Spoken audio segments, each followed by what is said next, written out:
35 വർഷമായിട്ടുള്ള കരിയറിനിടയ്ക്ക് പ്രേക്ഷകരുടെ അഭിരുചി എങ്ങനെ മാറിയെന്നാണ് താങ്കൾ കരുതുന്നത്, പ്രത്യേകിച്ചും താങ്കളുടെ കുടുംബ പ്രേക്ഷകരുടെ?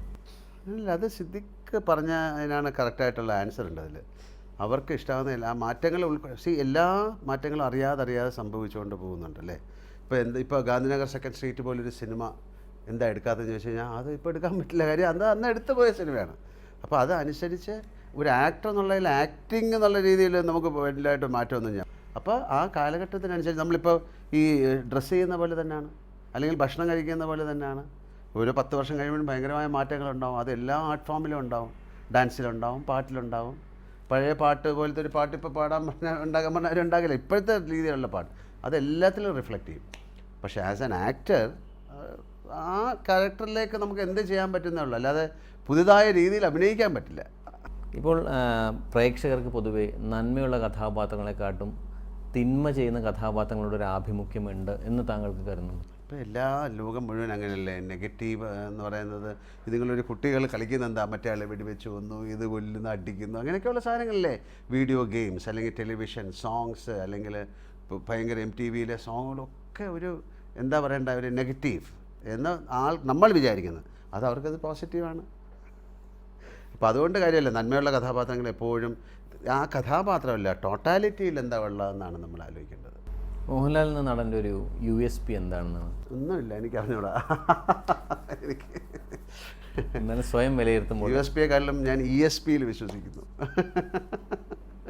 ഞാനങ്ങനെ വിലയിരുത്താറൊന്നുമില്ല. നമുക്ക് കിട്ടുന്ന, ഇപ്പോൾ അദ്ദേഹം പറഞ്ഞാൽ നമുക്ക് ആസ് ആൻ ആക്ടർ എൻ്റെ ഒരു സോഷ്യൽ കമ്മിറ്റ്മെൻ്റ് എന്ന് പറയുന്നത് എനിക്ക് കിട്ടുന്ന റോളുകൾ എന്നാൽ കഴിയുന്നത് വിധം ഭംഗിയാക്കാൻ ശ്രമിക്കുക, ബാക്കിയുള്ള ആൾക്കാരുടെ സഹായത്തോടു കൂടി. ഇപ്പം ഞാൻ മാത്രം ഇരുന്ന് അഭിനയിക്കാൻ പറ്റില്ലല്ലോ. അപ്പോൾ എൻ്റെ കൂടെയുള്ള ആൾക്കാരുടെ സഹായത്തോടു കൂടി ഇവരുടെ ഡയറക്ടറെ പക്ഷേ എനിക്ക് പറ്റുന്ന രീതിയിൽ ചെയ്യുക, അതാണ് എൻ്റെ സോഷ്യൽ കമ്മിറ്റ്മെൻറ്റ്. അല്ലാതെ എൻ്റെ USP ഒന്നും എനിക്കറിയില്ല. ഷാജോൺ, ഈ നർമ്മം ചെയ്യുന്ന മറ്റ് കലാകാരന്മാരും നമ്മുടെ ഇൻഡസ്ട്രിയിലുണ്ട്. അവരിൽ നിന്ന് പ്രതീക്ഷിക്കാത്ത എന്താണ് ഷാജോണിൻ്റെ എന്ന് പ്രതീക്ഷിക്കാൻ സാധിക്കും? എനിക്കെപ്പോഴും ഇഷ്ടം ഈ പറഞ്ഞതുപോലെ ഈ സിറ്റുവേഷനുമായി ബന്ധപ്പെട്ട് നിൽക്കുന്ന ഹ്യൂമറാണ്. എപ്പോഴും ജനത്തിൻ്റെ മനസ്സിൽ ലോങ് ലൈഫ് ഉള്ളൂ എന്നാണ് ഞാൻ വിശ്വസിക്കുന്നത്. അല്ലെങ്കിൽ ഒരു ദ്വയാർത്ഥ ഒരു പദത്തിലൂടെയോ, അല്ലെങ്കിൽ പണ്ട് നമ്മൾ തന്നെ ചെയ്തിട്ടുള്ള മിമിക്രി തമാശകളൊക്കെ ആ സമയത്ത് അത് ഒരു പക്ഷേ ആ സ്ക്രിപ്റ്റിലൊന്നും ഇല്ലാത്തതുകൊണ്ട് ആയിരിക്കും അങ്ങനെയൊക്കെ സംഭവിച്ചിട്ടുള്ളത്. പക്ഷേ എനിക്ക് കിട്ടിയ ഭാഗ്യം എന്ന് പറഞ്ഞാൽ, ഞാൻ ഈ അടുത്ത് വന്ന സിനിമകളൊക്കെ, ഈ വിജയിച്ച സിനിമകളിലെല്ലാം എൻ്റെ ഭാഗ്യം എന്ന് പറഞ്ഞാൽ എല്ലാം നല്ല ഡയറക്ടർ, നല്ല റൈറ്റർ. ലാലേട്ടൻ അനുകരിച്ചിരുന്നു? ഇല്ല, ഞാൻ ലാലേട്ടൻ അനുകരിച്ചിട്ടില്ല.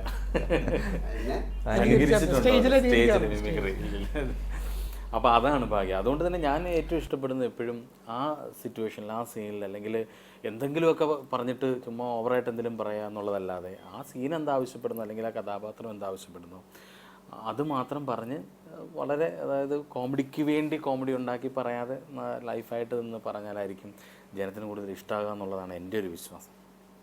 ശ്രീ സിദ്ദിഖ്, താങ്കളുടെ ജീവിതത്തോട് ഏറ്റവും കൂടുതൽ അടുത്ത് നിൽക്കുന്ന കഥാപാത്രം അല്ലെങ്കിൽ സിനിമ ഏതാണ് താങ്കൾ ചെയ്തത്? എൻ്റെ ഇപ്പം അടുത്ത് നിൽക്കുന്നത് എൻ്റെ ഈ ലേഡീസ് ആൻഡ് ജെൻറ്റിൽമാനാണ്. കാരണം എനിക്ക് എപ്പോഴും എൻ്റേതായ ചില സ്വഭാവവിശേഷങ്ങൾ എൻ്റെ ഹീറോസിലൊക്കെ കാണാം.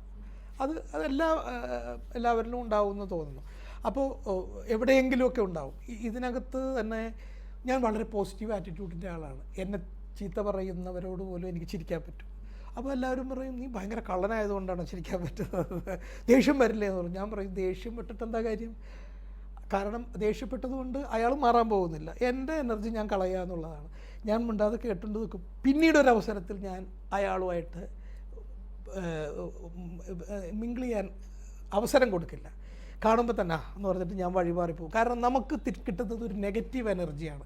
എൻ്റെ ബോഡിയുടെ കെമിസ്ട്രി അയാളെ കാണുമ്പോൾ മാറും. അത് ഞാൻ ഈ സിനിമയിലും അത് പറയുന്നുണ്ട്. ചിലവർ നികൃഷ്ട ജന്മങ്ങളാണ് എന്ന് പറയുന്നത്. അത് പറയുന്നുണ്ട്. അത് അങ്ങനെ പലയിടത്തും ഉണ്ട്. ഇവരെയൊക്കെ നമ്മൾ ജീവിതത്തിൽ വഴിമാറിപ്പോകണം, അല്ലെങ്കിൽ അവർ നമുക്ക് നെഗറ്റിവിറ്റിയാണ് തന്നുകൊണ്ടിരിക്കുക. നമ്മളിലുള്ള ഈ പോസിറ്റീവ് എനർജി പോയി പോകും. അപ്പോൾ എന്താ ചെയ്യുക? നമ്മൾ അവരോട് ഫൈറ്റ് ചെയ്യാൻ നിൽക്കില്ല, അവരെ ഒഴിവാക്കി മോഹൻലാൽ, ക്യാമറയ്ക്ക് മുന്നിൽ താങ്കളെ പ്രേക്ഷകർ ഒരുപാട് കണ്ടിട്ടുണ്ട്. ക്യാമറയ്ക്ക് പിന്നിലും ഇത്ര ജോവിയലും ഫൺ ലവിങ്ങും ആണോ താങ്കൾ? ഒരുപക്ഷെ ക്യാമറയ്ക്ക് പിന്നിലായിരിക്കും ഏറ്റവും കൂടുതൽ. കാര്യം അവിടെ പോകുമ്പം ഇത്രയും കാണിക്കാം. എപ്പോഴും അങ്ങനെയല്ലേ ജീവിക്കാൻ പറ്റുള്ളൂ. നമ്മൾക്ക് ഏറ്റവും മനോഹരമായ ഒരു പ്ലാനറ്റിൽ ഏറ്റവും നല്ല ഒരു ജന്മം തന്നിരിക്കുന്നു. അതിനെ എന്തിന് വെറുതെ ദേഷ്യവും ദുഃഖവും കാര്യങ്ങളൊക്കെ ആയിട്ട് പോവാം. അതാണ് ഇവിടെ സെലിബ്രേഷൻ എന്ന് പറയുന്നത്. ഏറ്റവും നല്ല തമാശയായിട്ട് ഹ്യൂമർ എന്ന് പറയുന്നതാണ് ജീവിതം. അപ്പോൾ വലിയ ആൾക്കാർ എഴുതിയിട്ടുണ്ട് ഒരു കൊമാളിയാണെന്ന് അല്ലേ, അതുപോലെയാണ്. അങ്ങനെ തന്നെ ആയിരിക്കണം എന്നാണ് എൻ്റെ അവസാന കാലം വരെ, അവസാന ശ്വാസം വരെ തമാശയിലൂടെ തന്നെ ജീവിക്കണം എന്നാണ് ഞാൻ ആഗ്രഹിക്കുന്നത്. ശ്രീ ഷാജോൺ, പുതിയ സിനിമകൾ വരുന്നു, പുതിയ സംവിധായകർ വരുന്നു. എത്തരത്തിലുള്ള കഥാപാത്രങ്ങളായിരിക്കും ഇനി താങ്കൾ പ്രതീക്ഷിക്കുന്നത്? ഇല്ല, എല്ലാത്തരം കഥാപാത്രങ്ങൾ ചെയ്യാനും എനിക്ക് വളരെയധികം ഇഷ്ടമാണ്. ഇപ്പം കോമഡി മാത്രം എന്നല്ല, അതല്ലാതെയുള്ള കഥാപാത്രങ്ങൾ ചെയ്യാനും ഇഷ്ടമാണ്. പിന്നെ ഇപ്പോഴും നമ്മളല്ലല്ലോ, നല്ല ഡയറക്ടേഴ്സ്, നല്ല സ്ക്രിപ്റ്റ് റൈറ്റേഴ്സൊക്കെ നമ്മളെ വെച്ച് ആലോചിക്കുക, അപ്പോൾ നമ്മളെ ആ സിനിമയിലേക്ക് കാസ്റ്റ് ചെയ്യപ്പെടുക എന്നൊക്കെ പറയുന്നതാണ് വലിയ കാര്യം. എല്ലാത്തരം വേഷങ്ങൾ ചെയ്യാനും, ഒരു നടൻ എന്നുള്ള നിലയിൽ എല്ലാത്തരം വേഷങ്ങൾ ചെയ്യാനും എനിക്ക് ആഗ്രഹമുണ്ട്.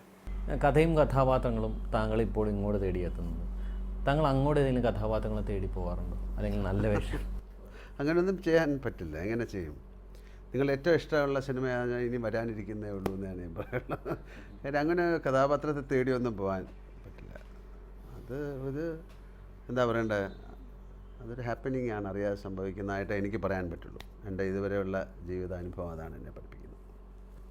ഫാസിൽ എന്ന സംവിധായകൻ്റെ ശിഷ്യൻ, ഫാസിൽ എന്ന സംവിധായകൻ കൊണ്ടുവന്ന നടൻ, ഇനി എന്താണ് മലയാള സിനിമ നിങ്ങളുടെ നിന്ന് പ്രതീക്ഷിക്കാം? ഇത്രയും ഇനി എന്താ അങ്ങനെയൊന്നും പറയാൻ പറ്റില്ലല്ലോ. നമ്മളെ അവർക്കല്ലല്ലോ, അവരല്ലേ പ്രതീക്ഷിക്കേണ്ടത്. നമ്മൾ പ്രതീക്ഷിച്ച പോലെ പറ്റിയില്ലെന്ന് അവരാണ് പറയുന്നത്, പ്രേക്ഷകരാണ് പറയുന്നത്. അപ്പോൾ അവർ പ്രതീക്ഷിക്കട്ടെ, നമുക്ക് ചെയ്യാൻ പറ്റുന്ന കാര്യങ്ങൾ ചെയ്യാം.